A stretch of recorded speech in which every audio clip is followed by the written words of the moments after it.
জাতক জাতের এমনি ধারা তৃষ্ণায় জীব দায় গো মারা রে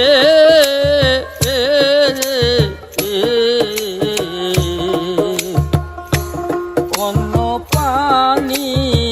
খায় না তারা হায়রে অন্য পানি খায় না তারা শুধু মেঘের জল বিনি চাতো স্বভাব না হলি চাতো স্বভাব না হলি